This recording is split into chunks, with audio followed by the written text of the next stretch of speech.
So we last met in February, and we have several updates to share with all of you today, especially as the June election is now less than a month away. Before we dive into the agenda, I just want to begin with quick introductions. So our election team will go first, and then we'll invite each of you to introduce yourselves, share the name of your organization if you're representing one, and anything else you would like to add. So I'll begin. My name is Natalia Kuzina. I am Deputy Director for the Department of Elections, and I'm responsible for many activities in this office. And one of my responsibilities is supporting our outreach division with developing outreach programs, outreach materials, establishing outreach strategies, etc., etc. Again, thank you for being here, and can't wait to share all the updates with you. I will now pass it on to Kat. Hello, everyone. I'm Catherine Lee. I'm the Publication and Language Access Manager. I help to create the election materials like ballot and voter information pamphlet, and I lead the publication teams and coordinate translation surveys to make voting information accessible to all communities. I'm bilingual in English and Chinese, and with my journalistic background, I also serve as the media contact for the Chinese language media. So maybe I pass to Anne-Marie. Yeah.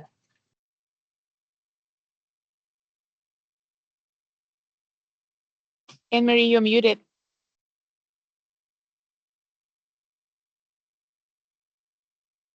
Okay, we can hear Anne-Marie. We'll have her time to figure it out. Adriana, take it away. Sure. Hi there. Welcome, everyone. Thank you for joining us. My name is Adriana, and I serve as the Spanish bilingual outreach coordinator with the department. I support community outreach efforts and language access services to help ensure that Spanish-speaking voters and multilingual communities have access to translated materials and also any information that they need to help them prepare for any upcoming election. So I work with different organizations, community-based organizations, on things like resource tables, presentations, et cetera, different types of events to making sure that we are able to provide that clear, accurate, and accessible election information. And with that, I will hand it to Max. He's coming. Good afternoon. My name is Max Chang. I'm a graphic designer and Chinese English outreach coordinator for the department. In my role, I help develop outreach materials and conduct community events to share election information with the community, especially for our Chinese-speaking community. And now I will hand it over to Edgar. Hello, everyone. My name is Edgar, and I'm the video and graphics coordinator for the outreach division. And I'm also a bilingual speaker in Spanish. In my role, I help produce videos, presentations, and flyers for the department, as well as attend outreach events at majority Spanish-speaking community partner events. And I will pass it off to Angela. Thank you, Edgar. Good afternoon, everyone. My name is Angela. I am a newly joined Chinese English bilingual with Outreach Division. I'm glad to be here to help out the Chinese bilingual speaking community and all the other events. Thank you. I'm passing on to Elvin. Hey everyone. Yeah, I'm Elvin. I'm also one of the new outreach coordinators here in the voter outreach division of the Department of Elections. And yeah, I'm primarily responsible for activating the voting community here in San Francisco, whether it's hosting a resource table at an event or doing a presentation, really trying to get the word out and get people to vote. So thank you guys. Can you hear me now? Yes. Yeah, Okay, I'll give great. it to Anne-Marie. Yeah. Thank you, Elvin. Apologies for that. So my name is Anne-Marie Navitt. I am the Outreach and Community Engagement Lead Coordinator for the Department of Elections. In my role, I conduct and schedule outreach events and help to develop new outreach programs and strategies. I also work closely with our outreach partners, working to enhance access to election information and voter resources for all San Franciscans, but particularly members of underrepresented communities. And now, Norma, have you gone yet? Not yet.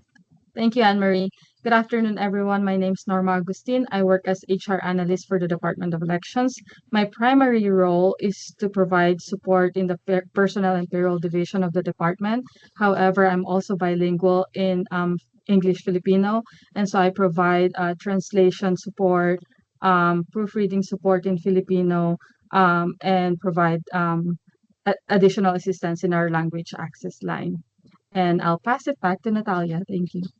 All right, so that concludes the introductions for our team, and we have a couple of attendees, and I will pass it on to Crystal. Thank you, everybody. My name is Crystal. My pronouns are she, her. I'm with Chinese for Affirmative Action. It's good to see everybody in the space. Great. And we have Deanna, who is also attending. Okay. Hi, my name is Dinah from Southeast Asian Community Center. My bilingual language is Vietnamese, so I just support the Vietnamese and resource or outreach. So Great. I don't know who is last one. We also have a couple of people who are RSVP'd, so they might be joining us a little bit later. But again, for the purpose of this meeting, we'll just go ahead and dive into our agenda. So of course, with the June election being just less than a month away, the focus of this meeting will be on June election preparations. And we are sharing this information so you guys can take it with you and incorporate this information into your own outreach efforts. So we'll start with an overview of the vote by mail voting, including ballot return options and key reminders for voters. We will also discuss the accessible vote by mail portal and in-person voting opportunities, including early voting at the City Hall Voting Center, as well as the election day voting at neighborhood polling places. So in addition, we'll cover the steps that the department is taking to ensure that all voting locations remain accessible and free from intimidation and interference on election day. We'll then share updates on the language access, including the availability of bilingual ballots and reference ballots for the June election.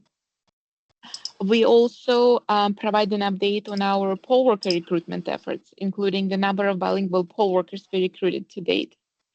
Additional discussion topic will be an update on non-citizen registration and voting in the Board of Education elections.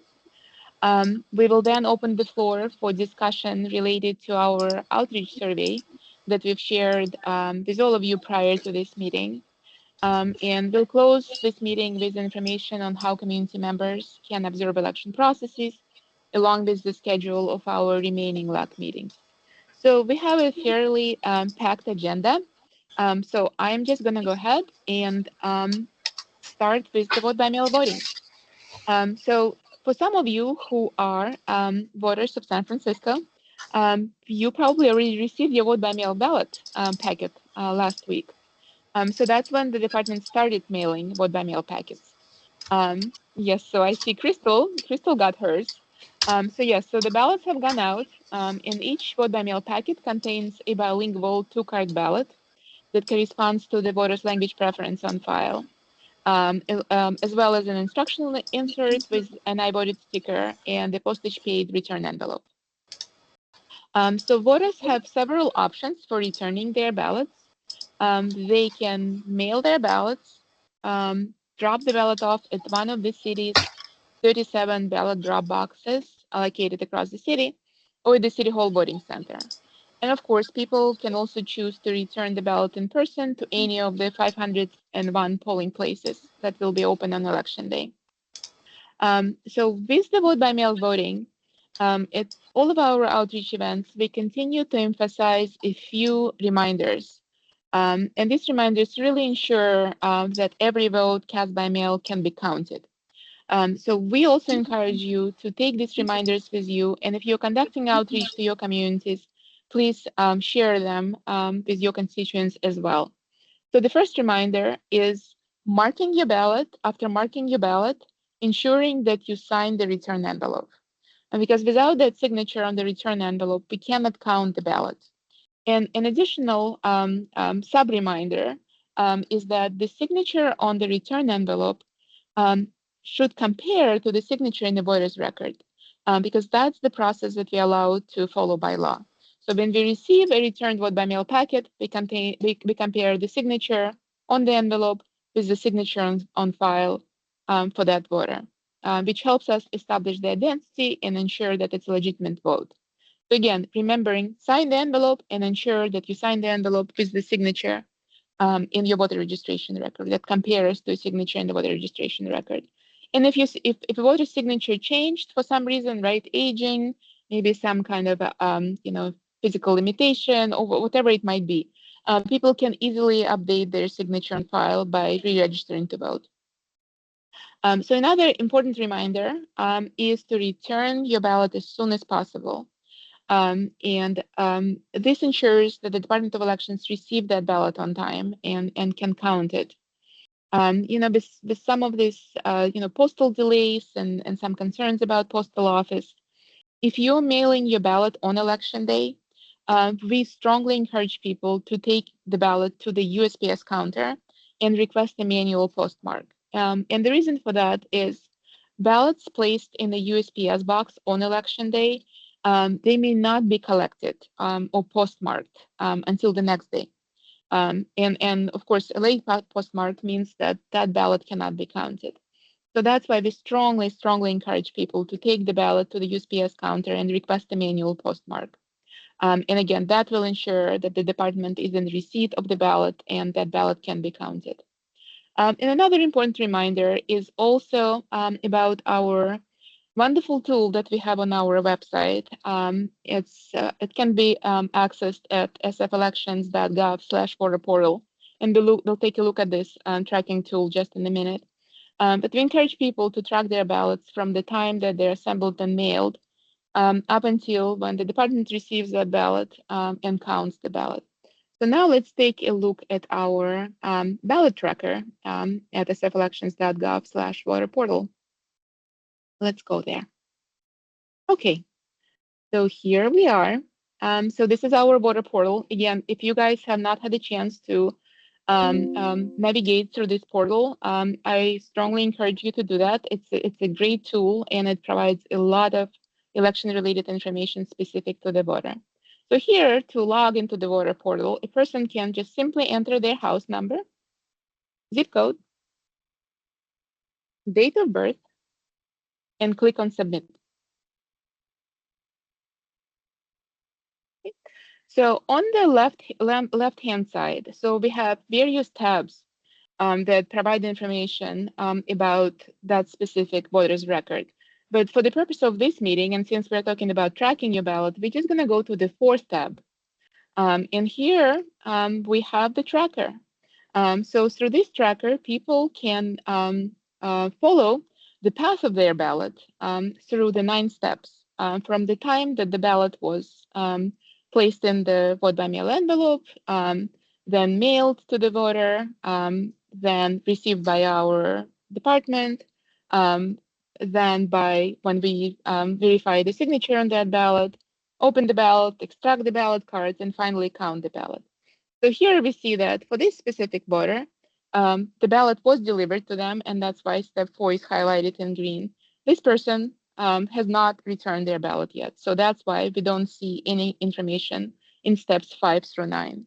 But again, like as these steps are completed through election cycle, the color of these sections changes and it provides specific information about when those steps have taken place. What also is really great about this tool is, sometimes people forget to sign their return envelope, or sometimes, like I already talked about, the importance of making sure that the signature on the envelope compares to the signature in the voter's registration record. So when a person forgets to sign the envelope, when the signature does not compare, this portal alerts the voter that there is an issue with the ballot. And most importantly, it provides instructions on how to resolve that issue. So again, like it's really great for tracking the journey, if you will, of your ballot, but it also alerts voters if there is an issue with their ballot envelope. and provides instructions on how they can resolve it, so then we can count it. So again, great tool. It's available in English, Chinese, Spanish, Filipino, and Vietnamese. And you can see these languages at the, yes, thank you, Norma, for pointing them out. Yes. So a person can easily toggle between the languages if they choose to read their information in a different language. So yes, so here we're seeing the voter portal in Vietnamese and Filipino. And of course, it's available in Spanish and Chinese. So again, great tool. All right, so moving on to the accessible vote by mail portal. So we are currently in the early voting period of this election cycle, and which started last Monday, May 4th. Was it last Monday? Yes, it was yes, it was last Monday. So yes, so we are in the early voting period, and with the start of the early voting period, we also opened our accessible vote by mail portal. So what this portal does, it provides screen-readable ballots, and they're available in English, Chinese, Spanish, Filipino, and Vietnamese, just like all of our materials. And this portal is compatible with personal assistive technology. Um, but again, any voter can use this portal, regardless whether they use assistive technology or not. It's available to everyone, and any voter can choose to use it if it's a convenient option for them. To access it, voters simply enter their house number. Should we look at how to navigate through this portal now? Okay. Okay, so that's the portal on our website. And here, similarly to how we just accessed the voter portal, and have the same validation steps, right? Enter house number, enter zip code, enter date of birth, click on submit. Okay, so there is some information presented on the welcoming screen. Here a person can just click on continue, and it takes them to a certification page where they have to attest that they're a San Francisco voter. They understand that ballot selections marked on this ballot must be printed and submitted to the Department of Elections by mail. And there are a couple more statements that they have to confirm on this screen. So we're going to go ahead and confirm and then click on continue. And here we are seeing the instructions associated with how to mark this ballot and then how to return it, right? So voters can take their time, read the instructions, decide what return option works best for them. And then when they're ready, they can just go ahead and press on continue, which will take them to the ballot. And that's the ballot that a person can download through this portal. Again, it's available in various languages, English, Chinese, Spanish, and Filipino. And people can just simply follow the instructions on the screen and mark their ballot. And by the end of marking their ballot, they'll be presented with an option to review their selections. And if they okay with those selections that they made, they can go ahead and save it as PDF, or if they're ready, they can just print it, enclose it in the return envelope, and mail it to us. Of course, people have also an option of changing their selections if they're not satisfied with how they mark their ballot originally. So again, it's available to everyone, and any voter can use it. So again, like that's another option for accessing the June election ballot. So now we're going to move on to in-person voting opportunities. So of course, many voters nowadays prefer to vote by mail, but in-person voting still continues to be a convenient option for some voters. And just like in past elections, San Francisco voters can vote in person before election day, and of course at polling places on election day. So as I mentioned, we are currently in the early voting period, and our City Hall voting center is open to all voters, regardless what neighborhood in the city they live in. So if you live in District 2, supervisorial District 2, you can come to our voting center and cast your ballot. If you live in supervisorial District 4, you can come to our voting center and cast a ballot. So we have ballot types for every voter in the city.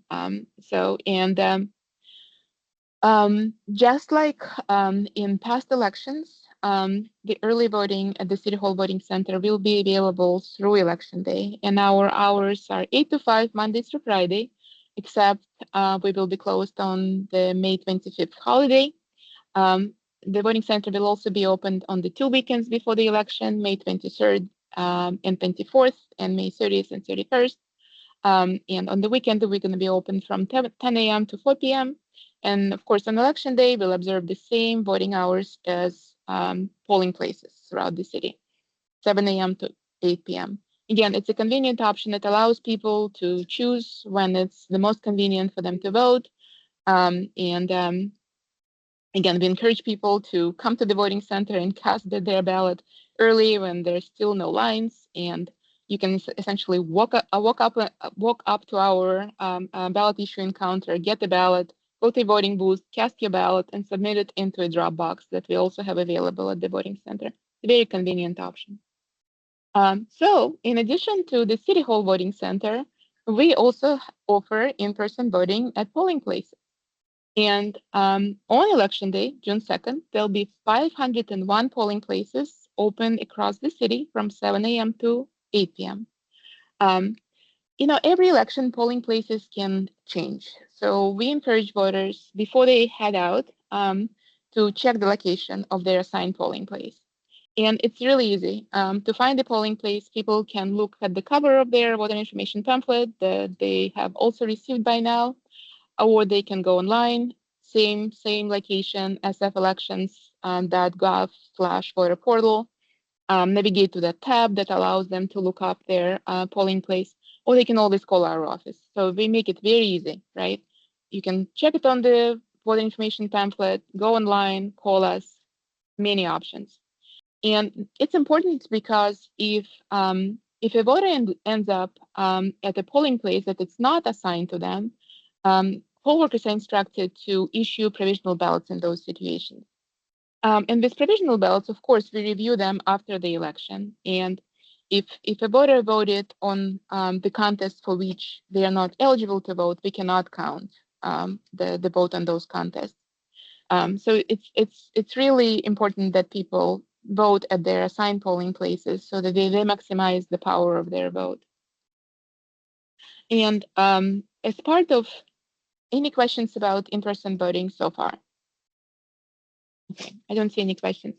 So as part of this section on in-person voting, I also want to briefly talk about the step that the department takes to make sure that all voting sites remain free from intimidation or interference on election day. So voter intimidation and interference, these are prohibited activities, and they are not allowed under elections law. So the department takes this very seriously, and we are taking many steps to ensure that every voter in the city is comfortable casting their ballot via in-person voting. So on election day, we are actively monitoring what's happening at voting locations across the city. We have close to 70 in-field support personnel who are driving vehicles around the city. And each in-field support personnel, they're assigned between 7 to 10 polling places that they're responsible for monitoring. And they're constantly driving around those polling places, checking in with poll workers, and maintaining a contact with us, as the Department of Elections, and reporting what they're seeing out there in the community. So we are in constant communication with those in-field support personnel. And then more importantly, we're also prepared to respond quickly of any kind of reports of inappropriate behavior, intimidation, or disruption.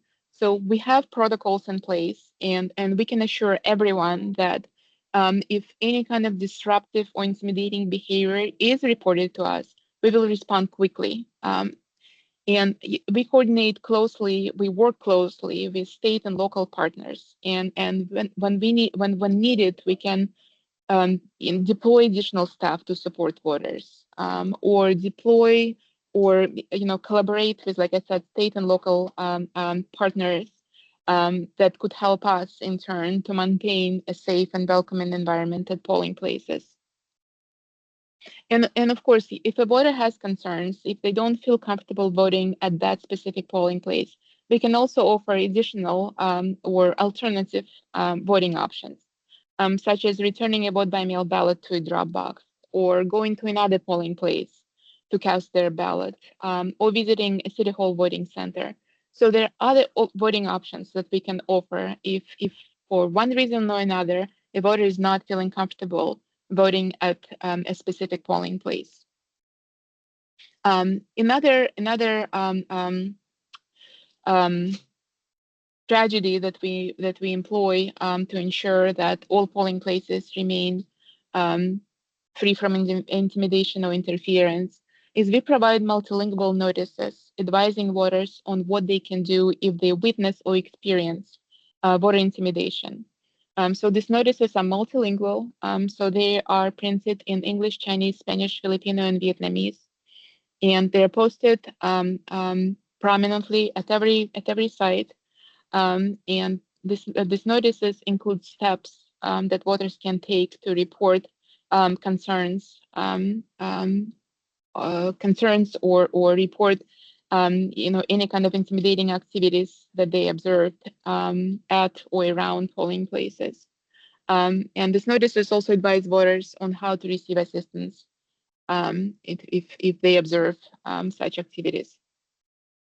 In addition, all of our poll workers who will be working at the polls on election day and this in-field support staff that I just briefly talked about, they're also trained to recognize and report any intimidating, disruptive, or threatening behavior to the department. So on election day, we organize this large election center, which is essentially it's a call center where we have our department staff who are taking the calls from polling places. They're monitoring activities at polling places, and they're responding to any concerns that are reported to us. So it's together with voters who can report this disruptive behavior to us, along with our poll workers and then field personnel. We are getting this information from many, many different channels. So I can assure you that we are all very well aware of what's going on at our polling places. And like I said, we are ready to respond to any issues that might be reported to us. It's certainly a concern for the department, and we are truly committed to ensuring that every voter has a safe space and a private space to cast their vote in this election. And one thing that I also want to mention, which is part of this section of this presentation, is all of you guys know that in the June 2nd election, we also have a Board of Education election, a Board of Education contest on the ballot. And that means that our certain non-citizen voters can also participate in that Board of Education election, right? So in response to the opportunity for non-citizen voters to participate in this June 2nd Board of Education election, we also expanded guidance for our poll workers to help ensure that these voters are not subjected to any kind of intimidation or interference at polling places.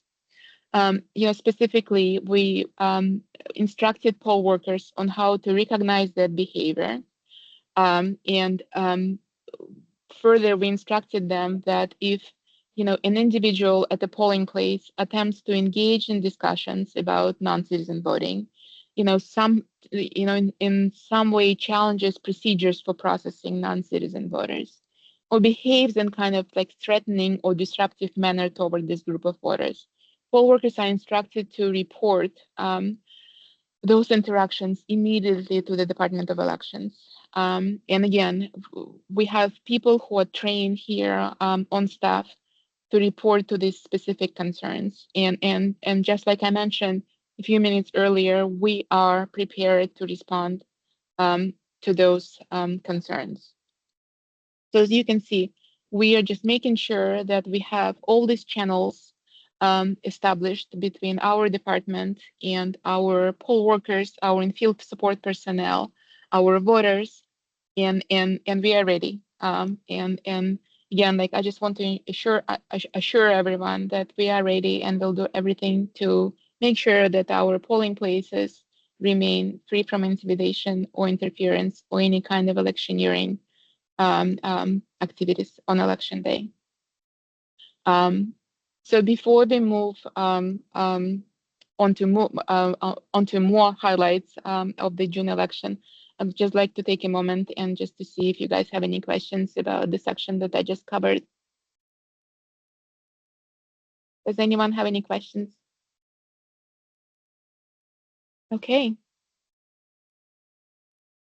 Thank you. So thank you for your acknowledgement, Crystal. Yes, we truly take this concern very seriously. And like I said, we are committed. We are committed to ensuring that everyone can feel comfortable casting their in-person vote. Okay, so now since we don't have any questions on this specific agenda item, I will turn it over to Kat to continue. Thank you, Natalia. So let's take a look at our facsimile ballot, our reference ballot. At our last LAAC meeting in February, we shared that the California Secretary of State update language requirement for election materials for 2026. And this update changed which language county must support with translated reference materials. And as a result, San Francisco is now required to provide facsimile ballot in 9 languages.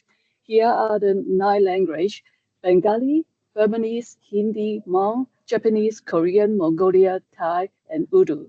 And the 5 new languages are Bengali, Hindi, Hmong, Mongolian, and Urdu. So you may wonder what is a facsimile ballot. A facsimile ballot is a reference copy of the official ballot.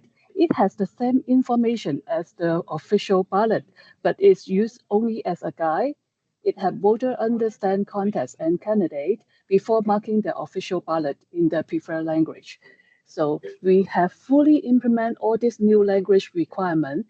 Facsimile ballots are now available through the voter portal and have mailed voters who need them, and available at the City Hall voting center, and will be provided at every polling place on election day.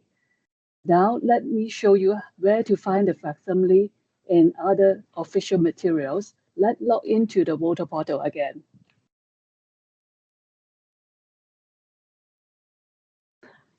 So type the house number, the zip code, the date of birth.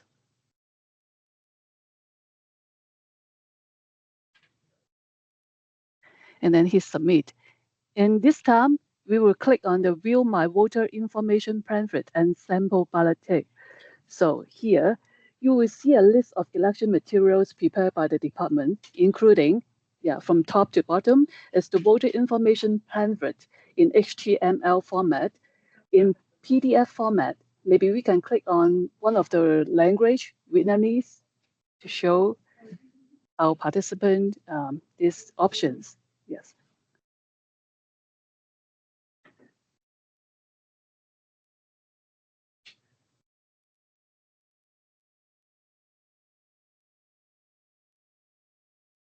Okay.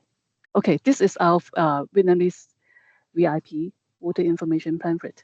So, and then we have the sample ballot in interactive format and also in PDF format. And voters can preview or practice marking the ballot before marking the official ballot. And then here, let's take a look at the facsimile ballot in 9 languages. They are available in PDF format. Maybe we can click on one of the new language, Bengali.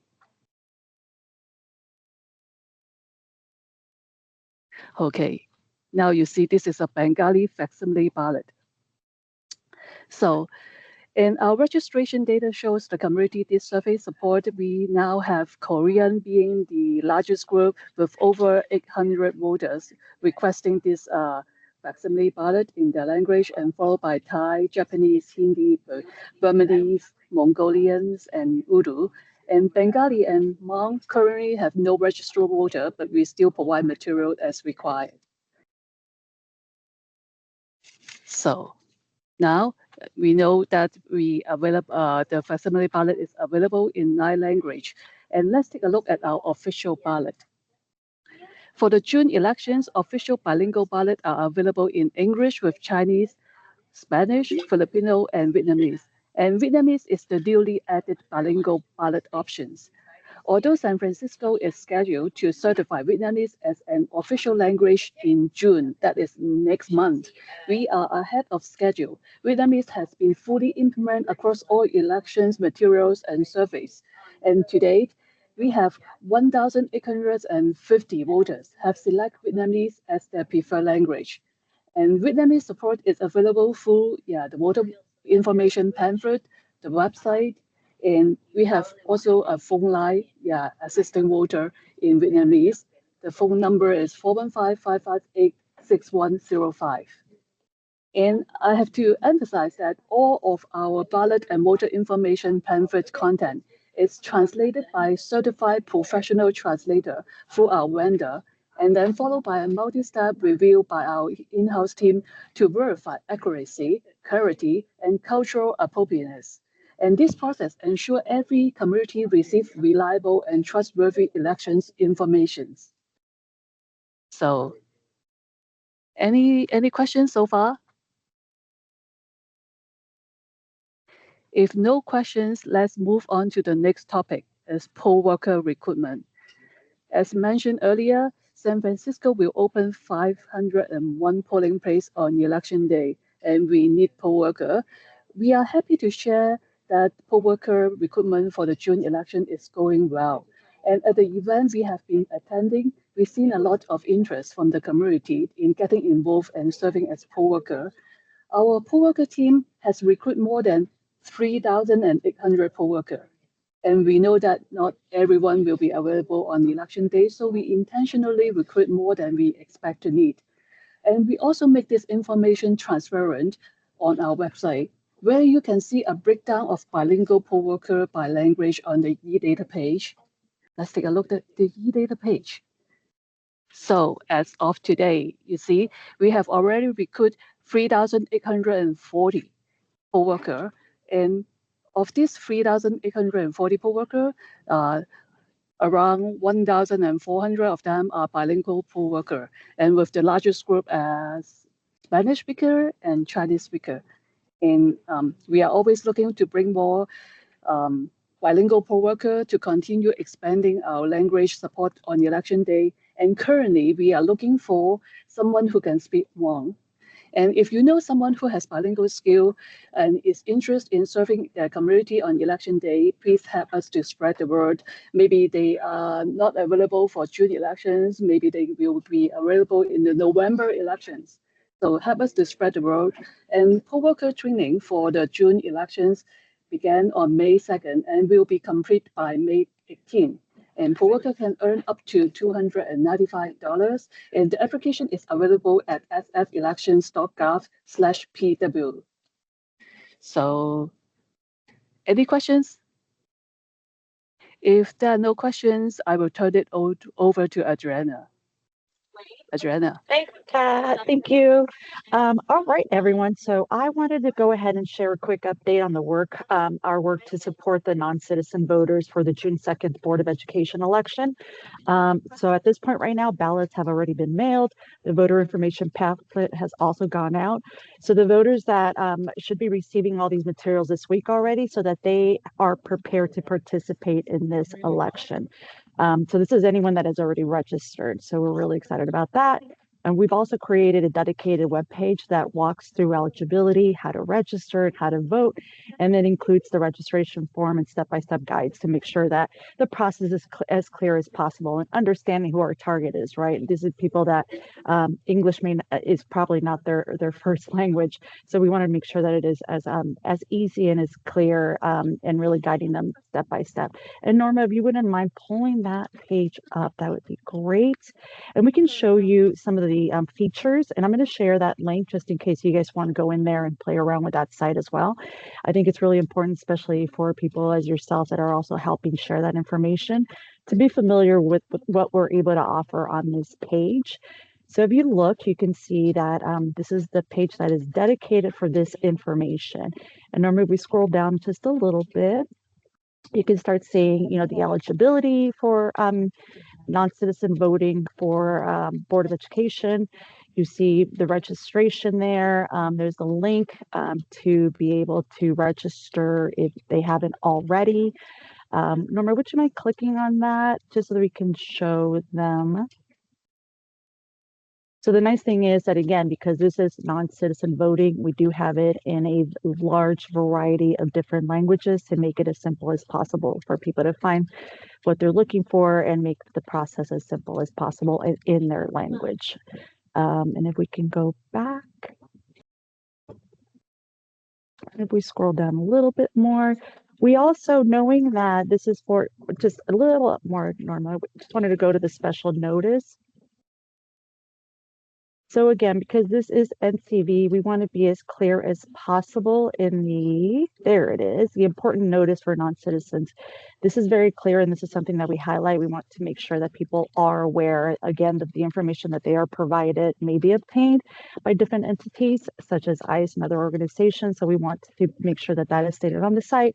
And if we click on see translated versions of this notice, again, making that information available to people in their language so that they understand when registering, just all the implications that come along with that.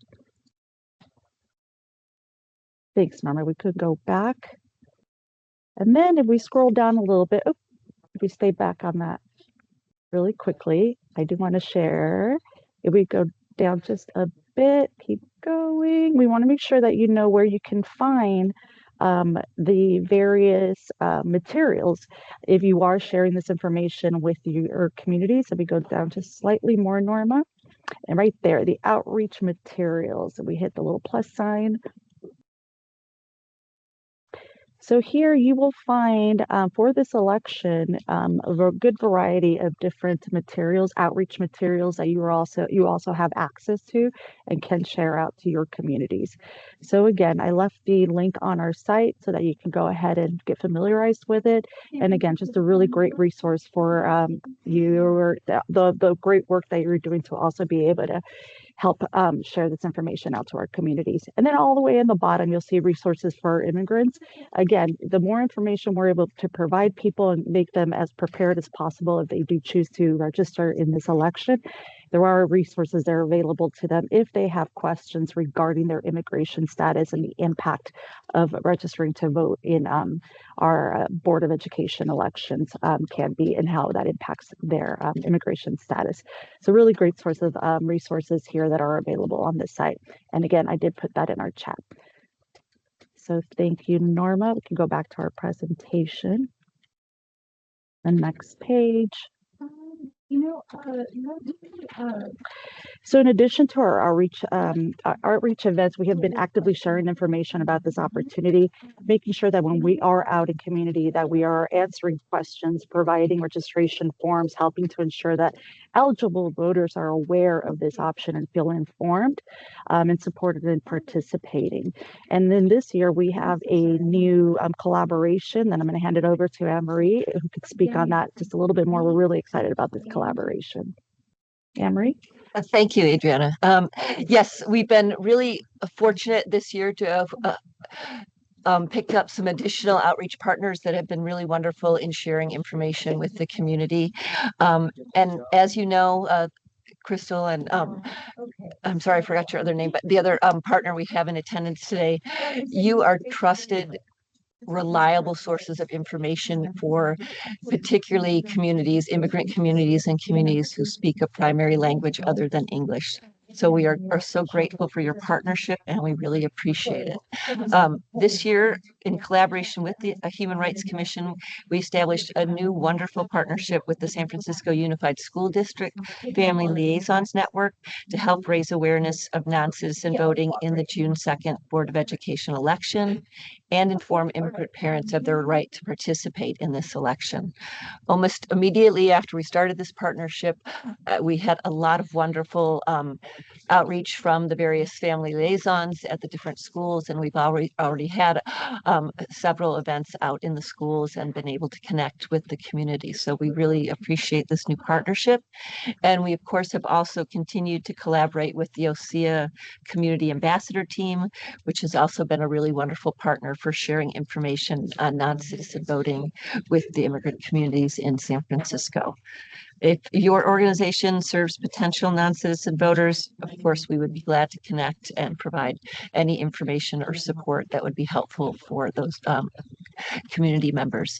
And just in general, I just wanted to mention briefly, just our outreach in general for the June election has been going wonderful. We've had so many nice conversations, engagements, connections out in the community, and much of that is been so successful and effective because of our outreach partners. So again, we thank you so much for your dedication and your time and your partnership. And we look forward to continuing to work with you throughout this year and moving forward. So thank you.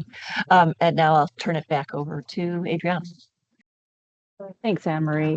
So one of the things, just to wrap up on NCV, one of the things that I've been seeing out in community, again, out in public, and that is that we were still facing with, two of our major, I think, challenges. And that is, again, making sure that there is the awareness. And so our jobs and partnering with you guys is to, again, continue to make sure that people are aware that this is an option that is available to them if they are non-citizens. And then the other is also the intimidation factor as far as the information potentially being shared if asked by other entities. So what we're doing is just making sure that we arm them with as much information, and then obviously that is their decision to make ultimately, but we're here to make sure that we're providing them and letting them know that it's an option. But we'd love to hear if you guys have any thoughts on how those conversations are going that you guys are having so far. We'd love to hear if there's anything that you're feeling is working really well or is still continuing to be a challenge. But that's what I've been experiencing just in conversations with people out in community already. Crystal, Diana, is there anything that you guys have that would be helpful for us? No, it's not right now. Everything is clear. I'm going to add my 2 cents and I have to hop off. Sorry to sign off early, but you're absolutely right, Adriana. And I think there's just this heightened fear more than previous years because of the current administration. But echoing what you said, our responsibility is to provide all the information that they need, that they would like to make an informed decision. So I think that's the messaging we've continued to hone in on.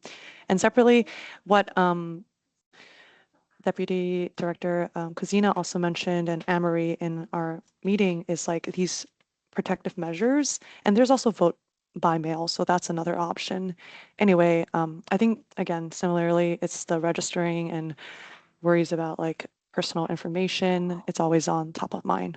That's not a very explicit answer, but I just want to agree with what you just said. No, it's helpful. Thank you for reinforcing that. I appreciate that. Thank you so much, Crystal. And thanks for joining. We have to jump off. Thank you. All right. So, believe it or not, even though we're right in the middle of preparing for this June election, we are also starting preparations for the November election. And so your feedback would be really helpful if anyone else has anything.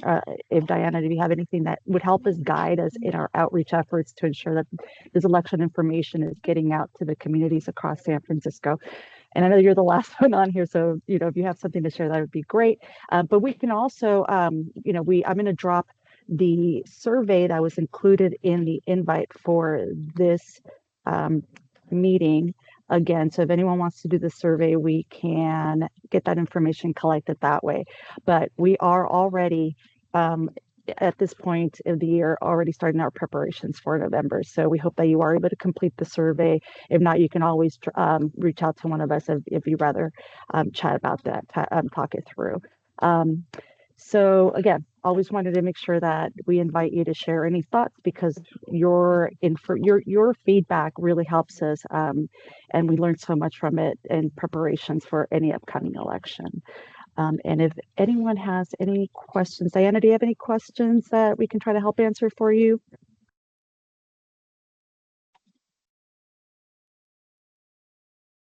Great. I will take that as a no. And with that, Natalia, I'll hand it back to you. All right, thank you. All right, so now I want to quickly touch on another way people can engage with elections, and that's through observation.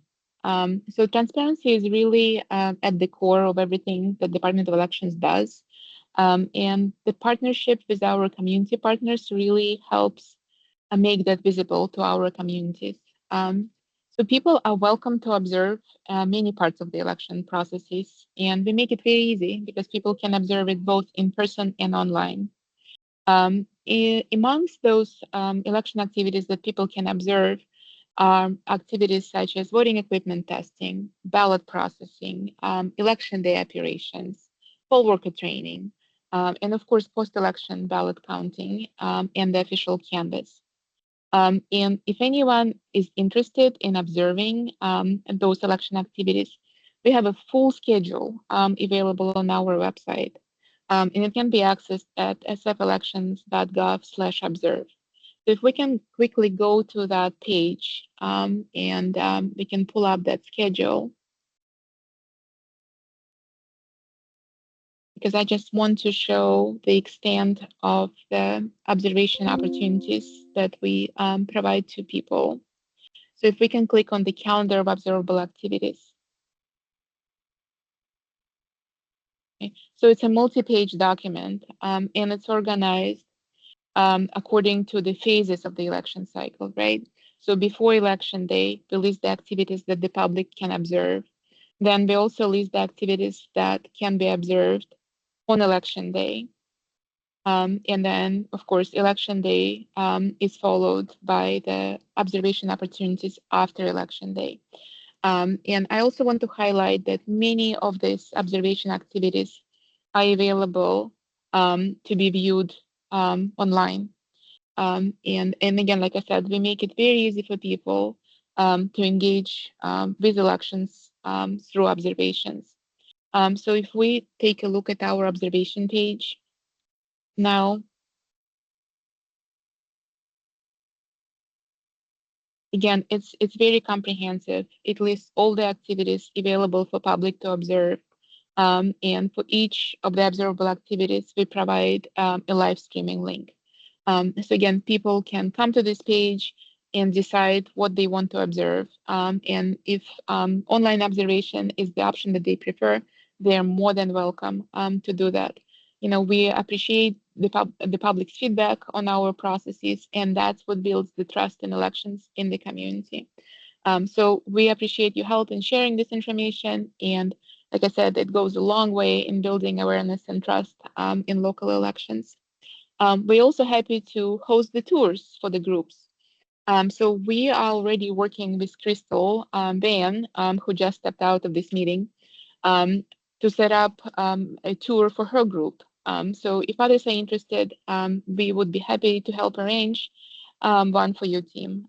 We can comfortably accommodate 10 to 15 people attending a tour. But again, if more people want to come to the department to learn firsthand about what we do, how we do it, we are more than welcome to host those groups.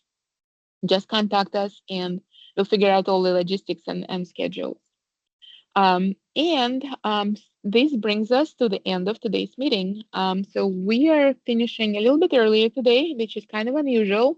We usually take up all the time that we have allocated for this meeting, but today we're finishing up early. Thank you all for your participation. Again, we truly appreciate your continued partnership and assistance. And we're always looking forward to even more opportunities to collaborate. If you have any additional questions or if you need support with your outreach efforts, we are here to help. You are free. Please feel free to contact us via phone, by email, or just stop by our office, and our outreach team would be very happy to assist you. And on the screen, you see the schedule of our next meeting, which will be on Thursday, September 3. And at that time, we'll be just, 2 months away from the November election. So, of course, the focus of the September 3rd meeting will also be on that election activities. So we'll be providing similar updates about voting options, poll worker recruitment, what steps we are taking to make polling places safe and accessible. And of course, we are looking forward to seeing you all in our upcoming meeting. And thank you very much. And have a good rest of your day. And of course, remember to vote and make a plan to vote. Thank you, everyone. Bye. Thank you. Bye Thank bye. you. you. Bye.